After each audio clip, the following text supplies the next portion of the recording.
수익명보다 더 올바르게 싸우고 있는 기자회견을 시작하겠습니다. 장례는 좀 약간 정도를 좀 해주시고요. 기자회견 하는 동안에 좀 정숙을 지켜주셔서 기자회견이 좀 잘 마무리될 수 있도록 협조를 해주시기 부탁드립니다. 우리 김태호 수사관은 지난번에 기자회견을 한번 한 적이 있습니다. 오늘 기자회견은 지난번 기자회견과는 조금 다른 내용입니다. 그래서 우리가 오늘 기자회견으로 발표할 내용에 대해서는 국민권익위원회에 공익신고를 마쳤습니다. 그래서 국민권익위원회에 공익신고된 사항에 대해서 국민 여러분들에게 알려드리는 기자회견을 하고 국민권익위원회에서 이 오늘 기자회견 내용에 대한 부분도 실제 좀 수사를 해주시기를 부탁드립니다. 그리고 지금 우리 김태호 수사관의 기자회견문 낭독 이후에 질문은 아주 한두 분만 정해서 나머지는 보도자료를 참조해 주시기 바라며 기자회견문은 별도로 하겠습니다. 그렇기 때문에 가급적 질문은 좀 발표문과 관련된 부분에 국한되게 해주시기 바랍니다. 그러면 지금부터 우리 김태호 수사관이 기자회견을 하겠습니다.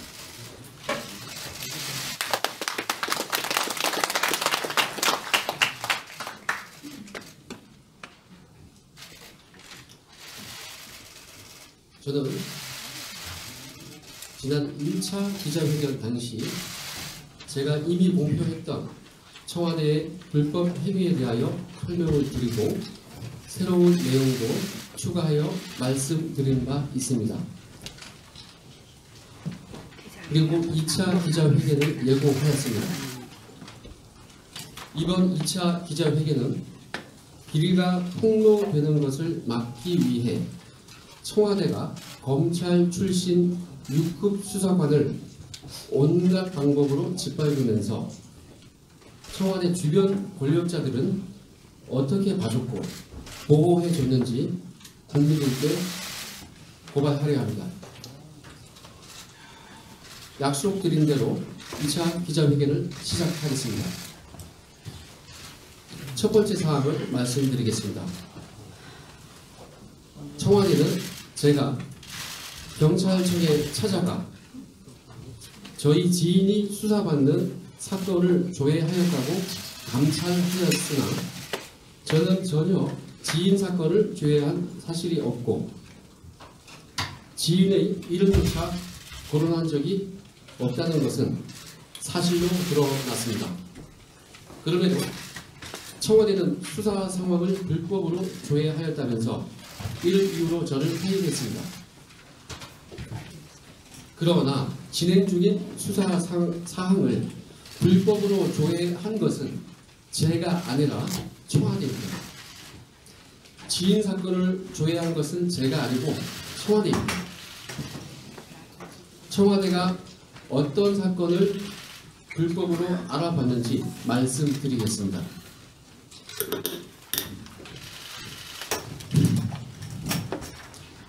2018년 7월 25일 오전 11시 11분 특감반장 이인걸은 저를 포함한 검찰 출신 특감반원 4명에게 텔레그램 단체방에서 언론기사 링크를 올렸습니다. 그 기사 내용은 드루킹이 60기가 분량의 USB를 특검에 제출하였다는 내용이었습니다. 이인걸은 위 기사를 텔레그램 방에 올리면서 저를 포함한 검찰 출신 특감 반원 4명에게 이렇게 지시하였습니다. 이거 맞는지 USB에 대략 어떤 내용이 있는지 알아보면 좋겠는데 라고 지시하였습니다. 이에 정확히 13분 후인 오전 11시 24분에 박모 특감반원이 위 지시대로 내용을 알아본 후 이렇게 보고합니다. USB 제출은 사실이고 그 USB 자료의 내용은 김경수와의 메신저 내용 포함하여 댓글 조작 과정상 문건이라고 합니다. 라고 보고했습니다. 다시 한번 말씀드리겠습니다. 이 인건은 드루킹이 60기가 분량의 USB를 특검에 제출했다는 기사를 텔레그램에 올리면서 이거 맞는지 USB에 대략 어떤 내용이 있는지 알아보면 좋겠는데 라고 지시했고, 이에 대하여 박모 특감반원은 USB 제출은 사실이고 그 USB 내용에 대해서 얘기합니다. 김경수와의 메신저 내용 포함하여 댓글 조작 과정상 문건이라고 합니다. 라고 보고했습니다. 즉, 이 인건은 위 기사 내용이 맞는지 팩트 확인을 먼저 의뢰한 것이고 지시한 것이고, 그 다음에 대략적인 내용이 무엇인지를 알아보라고 지시한 것입니다. 그리고 이것을 박모 특감반원이 확인해 준 것입니다. 이인걸 특감반장은 대통령의 복심이라는 김경수 지사가 수사받는 상황을 알아보라고 지시한 것입니다. 이에 박모 특감반원이 알아봐 줬습니다. 그 사건은 다른 사건도 아니고 드루킹 특검 수사였습니다.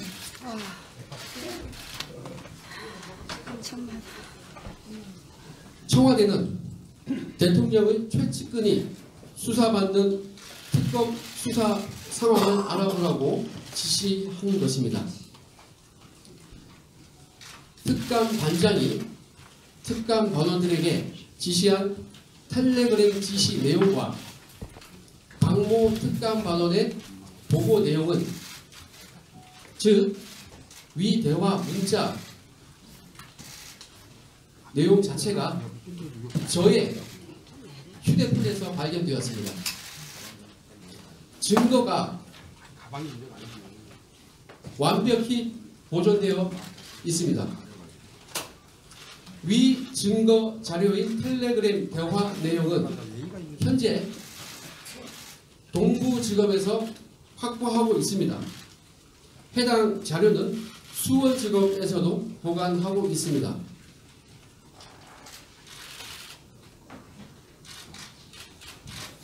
완벽한 상태로 봉인되어 보관되어 있습니다. 서울 동부지검은 주저하지 말고 이인걸 특감반장을 소환 조사해야 합니다. 이인걸 특감반장에게 위와 같은 지시를 시킨 사람이 누군지 저는 알고 있지만 공식적인 수사로 밝혀내야 합니다. 청와대는 제가 지인 사건을 조회했다고 뒤집어 씌워 감찰하고 그 사실이 나오지 않자 제가 포렌식에 동의하지 아니한 골프 등 별건을 감찰하여 해임시킨 것입니다. 청와대는 제가 지인 사건을 조회했다고 감찰하였지만 실상은 자신들이 지인 사건을 부당하게 알아본 것입니다.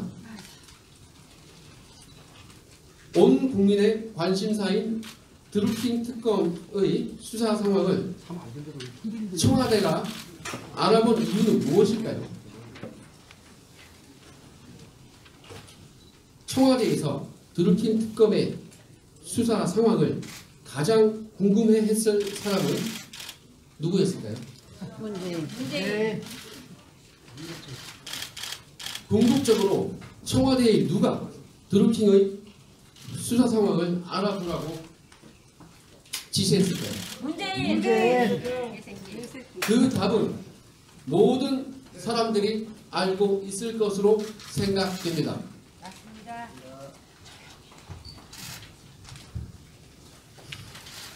두 번째로 유재수 금융위 국장 감찰 무마 관련하여 말씀드리겠습니다. 2017년 하반기 유재수 국장 사건은 최초 모 검찰 출신 특감 반원이 초기 제보 상태로 입수하여 저를 포함한 나머지 3명의 검찰 출신 특감 반원들에게 처리 방향을 묻고 함께 수의하였던 사안이라 저희들은 그 내용을 알고 있었습니다. 그 정보를 가지고 온 사람은 저희 바로 앞자리 특감 반원이었습니다. 저희는 일단 특감 반장에게 보고하여 지휘를 받아보자 라는 의견을 냈고 모 특감 반원은 저희 의견대로 특감 반장의 지휘를 받고 비서관 등 윗선의 결재를 받아 유재수 국장에 대하여 휴대폰 감찰을 하였고 한 달 동안 포렌식 자료를 분석하고 소환 조사까지 하였습니다.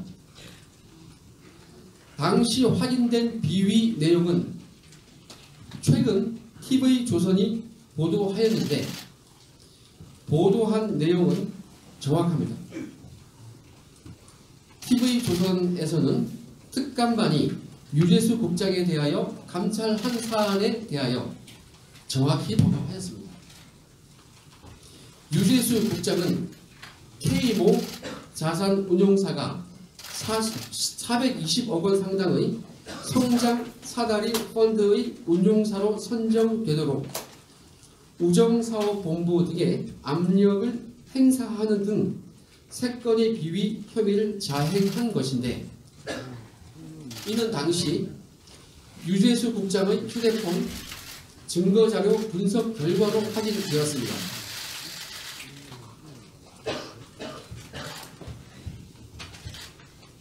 그 3건의 비위 내용은 TV조선 보도 내용에 상세히 나와 있습니다.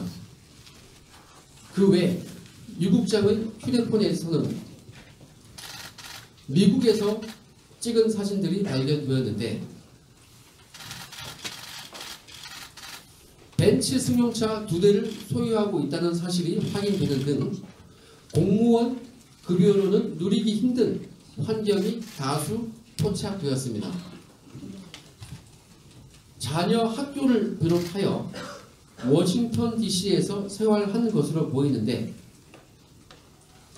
유재수는 특감반에서 조사받을 시 해명하기를 세계은행 즉 IBRD 근무 당시 만들었던 해외 계좌에서 자녀 유학비를 송금해 주었다고 진술하였습니다.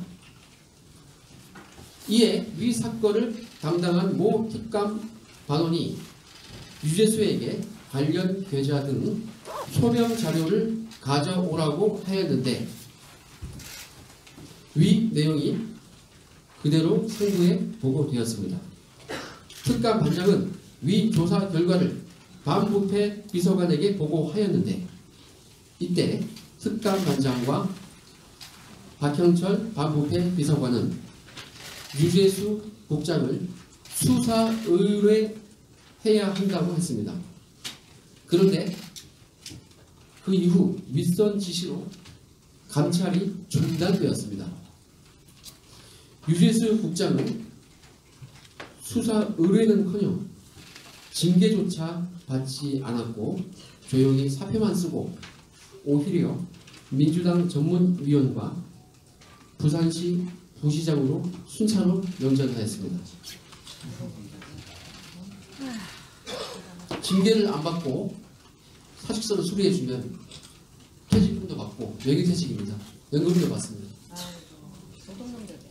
이때 우리 검찰 출신 특감 반원들은 이에 대하여 이거 큰 문제된다 라고 서로 얘기하며 불만을 토로하였습니다.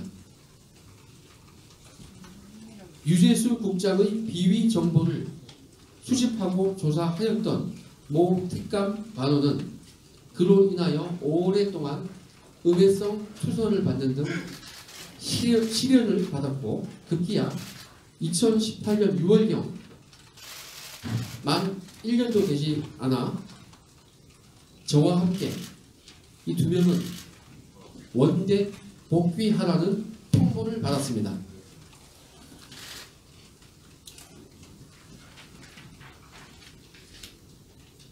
그 당시 기준으로 향후 6개월만 더 일하고 복귀하는 것으로 확정이 되었습니다. 유재수건 감찰을 담당한 모 특감 반원은 검찰에서 에이스로서 감찰 반원 본연의 임무를 성실히 수행했을 뿐인데 저처럼 정권 실세를 건드렸다는 이유로 고통과 불이익을 받은 것입니다. 서울 동부지검은 이에 대하여 관련자들을 철저히 조사해야 할 것입니다. 진실은 일시적으로는 덮을 수 있을 것입니다. 그러나 덮여진 진실은 하나씩 삐져나오기 마련입니다.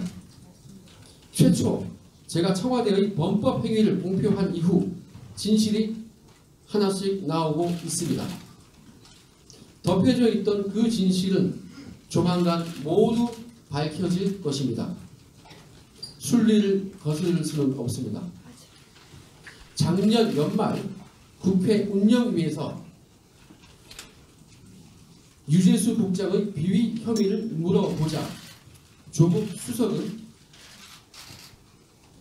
개인의 프라이버시라고 하였습니다. 반면 지인 사건을 조회하지도 아니한 저에게는 불법 별건 감찰을 하고 범법자라는 프레임을 덮어 씌웠습니다. 저도 프라이버시가 있습니다. 권력자는 봐주고 약자는 무참히 짓밟아버리는 행태가 과연 옳은 것인가요? 반국회 비서관실의 주요 감찰 테마 중에는 불공정 갑질 행위가 있었는데 금일 저는 청와대가 자행한 불공정 갑질 행태를 고발한 것입니다. 현 정부에서는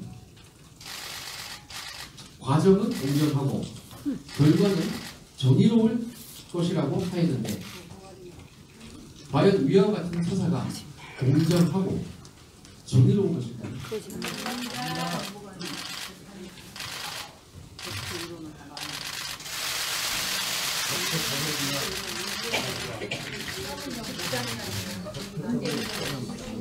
세 번째, 국립공원위원회의 흑산로 공항건설 시민의결 현황조사 관련하여 말씀드리겠습니다. 2018년 9월경 이인걸 특감반장과 김태원 사무관은 저에게 지시하였습니다. 김은경 환경부 장관이 흑산로 공항 건설을 반대하니 즉시 사표를 받아야 한단다. 형 너가 김은경 장관에 대한 감찰 보고서를 써라. 이렇게 지시했습니다. 그래서 제가 제목을 무엇으로 할지 물으니 특감반장이 환경부 장관 특이동향이라고 하므로 위 제목으로 저는 김은경 장관에 대한 감찰 보고서를 썼습니다. 이인걸은 경찰에서 파견 나온 모 특감반원 2명에게도 같은 내용을 지시하여 제가 쓰는 것과 합하여 특정인을 찍어내기 위한 감찰 보고서를 만들었습니다.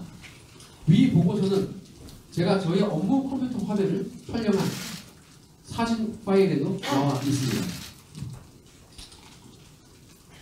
그와 더불어 이인걸 특감반장과 김태곤 사무관은 저에게 위 흑산도 공항건설을 심의 의결하는 국립공원위원회 명단과 반대하는 위원이 누군지를 파악해 오라고 지시하였습니다.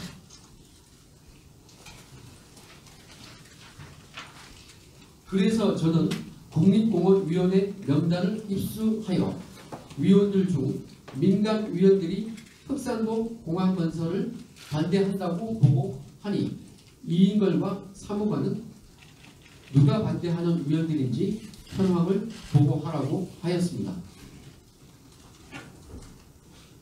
이에 저는 위 명단 중에서 반대하는 사람 14명을 파악한 후 형광펜으로 표시하여 사무관과 이인걸 특감반장에게 보고하였습니다. 명단은 휴대폰으로 촬영하여 텔레그램으로 전송하는 방식으로 보고하였습니다.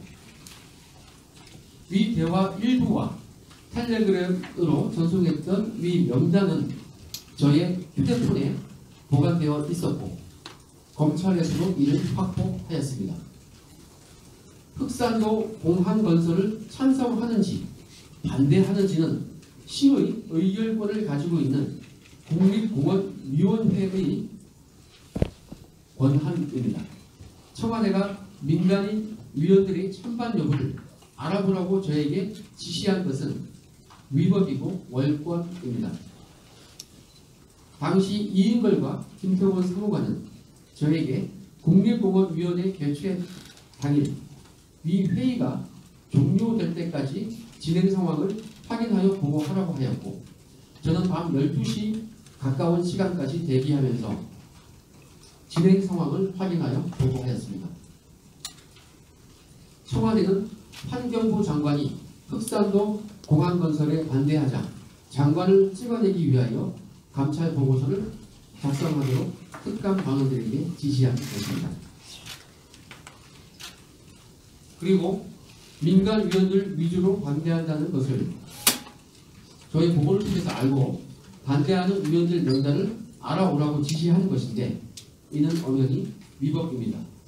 이는 특감반장의 독단적인 결정은 아닐 것입니다. 네 번째, 조국 수석에게 묻겠습니다. 저는 성남지청 차장검사 감찰 보고서 건으로 박형철 박후배 비서관에 대하여 공무상 비밀 누설 혐의를 제기하였습니다.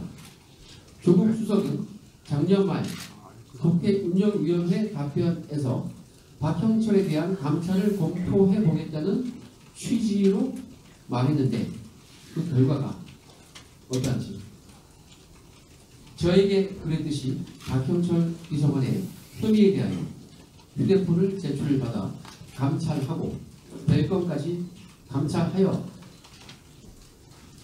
박 비서관을 징계할 의향이 있는지 발표해야 할 것입니다.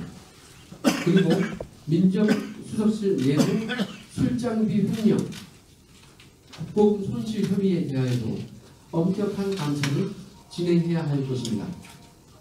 또한 백원우 비서관이 권한도 없이 해경 직원들의 휴대폰을 빼앗고 소환 조사하는 것과 권한도 없이 특감반의 첩보를 경찰청으로 이첩하도록 한 것에 대하여 감찰을 진행하고 있는지 답변해야 할 것입니다. 저는 백원우 비서관이 왜 월권으로 그 사건을 이첩시켰는지 그 이유를 잘 알고 있습니다.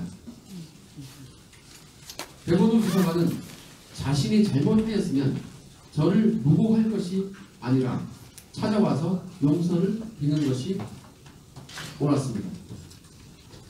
조국 수석은 이상 청와대 내부 직원들의 범법 행위에 대하여 법과 원칙에 따라 엄정하게 감찰하고 있는지 명백히 밝혀야 할 것입니다.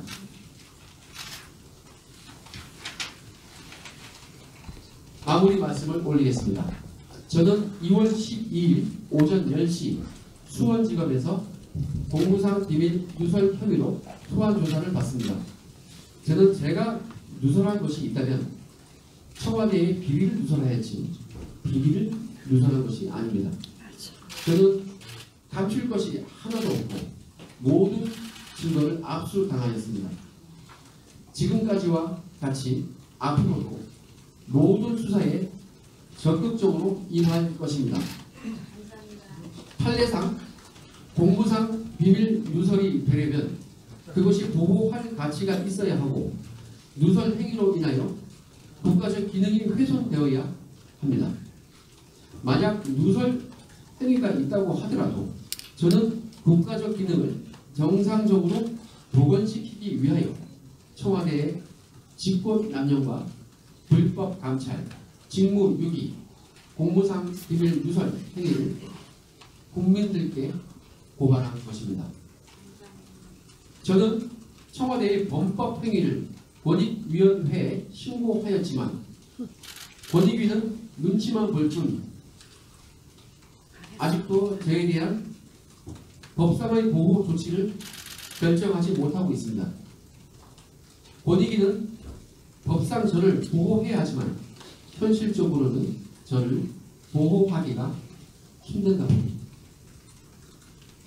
저희 나라는 아직까지 시스템으로 돌아가는 법치주의가 아닌가 봅니다. 저는 이러한 현실을 잘 알기에 진실을 밝히기 위해서는 언론에 공표할 수밖에 없었습니다. 감사합니다. 저는 청와대 안팎에서 많은 것을 보고 듣고 경험하였습니다. 이대로 해치 아님을 국민과 언론에 약속드립니다. 감사합니다. 저는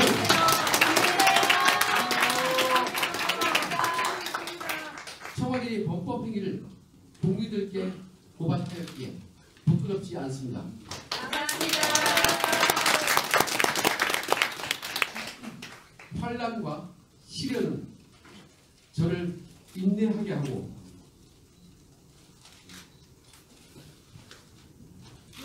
연단하여 초강을 가지게 합니다. 그러므로 저는 담대히 임하겠습니다. 응원해 주시고 지원해 주시는 모든 분들께 감사의 말씀을 드립니다.